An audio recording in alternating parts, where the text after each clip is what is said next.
So I didn't touch a gun until I was in boot camp. The first time I shot a pistol was in boot camp. That's unbelievable. Yeah.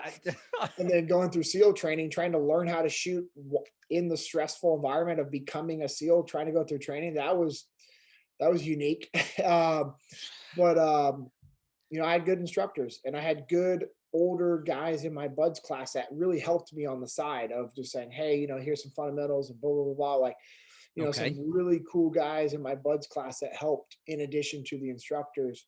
And then when I got to my first platoon, when I got to SEAL Team 3 and I was in Delta Platoon, I just kind of naturally gravitated towards the snipers, and was friends with them, and I would ask them about stuff, and we would be doing training trips, and they would talk to me about stuff, and I was just asking a lot of questions. And we came back from our first deployment, and guys were getting like, hey, all these different schools that you guys are going to go to, and they were talking about sniper school, coming up, and hey, we need this many snipers, and boom, boom, and like before I could even like raise my hand, they're like, Dinnell, you're going. I was like, yes. And so I got picked Okay. to go to sniper school, and it was just cool. And I went through that training, and I did extremely well. I did very well in that training, and it was just weird. Like some things that guys naturally struggle with long range shooting until they're taught. Mm-hmm. I did well with it without it being taught. And so when I was taught how to do things, it just kind of fit into what my skill set. And I just truly believe that it was like um, a thing that God had built me and designed me to be able to do, because I was able to do it well. And obviously I had good instruction. Um, I mean, we have phenomenal gear. We have phenomenal instruction in the SEAL Right. teams. Our instructors are incredible. But it was also something that it just clicked. It just made sense to me. Everything about being a sniper made sense to me, and I really enjoyed it. So, okay. So when you finally did become a sniper in the teams, and I mean tested in battle as a Mhm. sniper, was it what you thought it would be? All those years fantasizing about it, being a kid, just knowing it in your bones that it was something you wanted to do. When you finally were doing it, Mhm. was it what you thought it would be? Was it what you thought it was? Yeah, it was incredible. It's incredible to know that you have a skill set that is needed and that was being used. When we got to Ramadi, what made Task Unit Bruiser, well, there's a lot of things that made us special, Mhm. but one thing was the incredible foresight that our platoon chiefs and our leadership, Jocko, Leif, Seth, and the platoon chiefs had to make sure that we had lots of guys that were qualified to be snipers. It wasn't normal Mm, for a task unit to have that many snipers. We had, really? oh no, like not like normally like a platoon might have maybe two or three. Okay. Each platoon had 7 to 8 guys that were snipers, qualified snipers. And Wow. it's just weird. I'm telling you, that is a God thing. That is 100% a God thing, because when we were putting all these guys at the beginning of the workup to go to sniper school, we didn't know we were going to Ramadi. Nobody knew where they were That's going. that's unbelievable. And then we get picked to go to Ramadi, and we have this incredible task unit that's equipped as snipers, machine gunners, like all of us had really good patrolling skill sets in an urban environment. And if you know anything about the SEAL teams before Ramadi, we didn't do a lot of urban warfare. That's not what we do, right? Right. And it just our ability to operate in that environment it was a legitimate God thing. I feel that. And nobody can ever argue that with me, because I was there, I felt it, I know it, and it was just incredible to be able to have those capabilities and Okay. then be able to actually implement those capabilities at a very high level.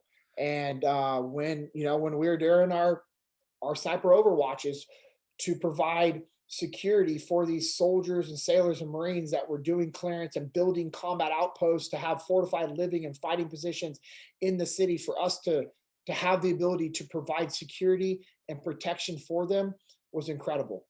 And then when it became real, when guys were acting within the rules of engagement, when guys were, trying to maneuver on our guys on the streets with weapons, when they didn't Mhm. know we were up on a building or down an alleyway, and they had no idea where we were at. And when you start being able to engage and eliminate enemy fighters, it's a phenomenal feeling, because one, you saved American and Iraqi soldiers, Marines, and sailors, your own SEALs that are on the ground patrolling. Right. You also know that you just eliminated an evil, evil person that was trying to do horrible things. And that's one less person that's able out there to do with those things. And we started taking the fight and hunting them. We were hunting these enemy fighters. And when you get on the offense and you start hunting down evil people, it's a very satisfying thing. Well, okay. So on that note, so I'll give you a quote. This is from a U.S. Marine sniper, Corporal Ron Spond, Vietnam vet, from the book One Shot, One Kill. And he said something that kind of reminded me of something I heard you say. So he said, there is this intense feeling of looking death in the face, tempting fate, challenging the reaper, so to speak. Life can never seem so real as when it faces extinction. Now, your quote is the ability to zoom in on a human being and see the whites of their eyes when they have no idea that you're watching them is unlike anything else. What, if you can, what is that feeling like? I mean, can you describe it? Being, as you said, you're in this position where, you're holding someone's life in your hands, someone who is evil and is out there uh, and up to, nefarious ends. And, you know, being behind the scope of a sniper rifle in that position. Can you describe what you mean by that? But what is that like? It's very peaceful. I mean, you have the training and the skill set to take that shot. You know that without a shadow of doubt, because you had trained so many times, and we knew that we weren't complacent. We knew that we were doing the right thing. We knew that we were eliminating evil. And so when the opportunity presented for you to be able to,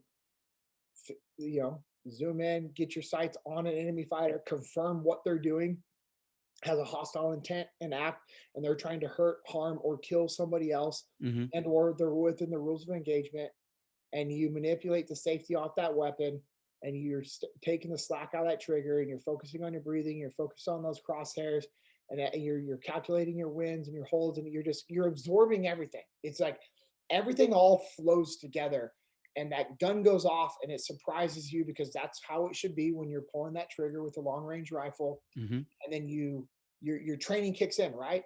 You you know rack that round out, you get back on the gun, and then you see your work. You see that enemy fighter be shot, go to the ground, collapse. You see that happen, and there's nothing. There's nothing that there's excitement, right? But Hmm. we're also so highly trained, and all Hmm. these Marines and soldiers that we were working with were so incredibly professional and Hmm. so highly trained that there was nothing more than business. You were doing business. You Hmm. were doing your job, and it's business as usual. You assess the situation, you scan the area, and Hmm. you look for your next threat. And there's no remorse, because that person is an evil person doing horrible things. Hmm. I mean, if you saw a rabid dog that was just trying to attack a child, and Hmm. it was being held by a rope, and Hmm. that rope was breaking, and it was slowly breaking and twisting apart, and that once that rope breaks, that dog is going to attack and maim and probably kill that child, and you see that happening, and you have a gun, what are you going to feel when you shoot that dog? So whoever's listening, whatever you just said that you would feel, Mhm. I'm willing to bet nothing, or a sense of relief that you Mhm. eliminated that dog from being able to hurt that innocent child. That's exactly what we would feel.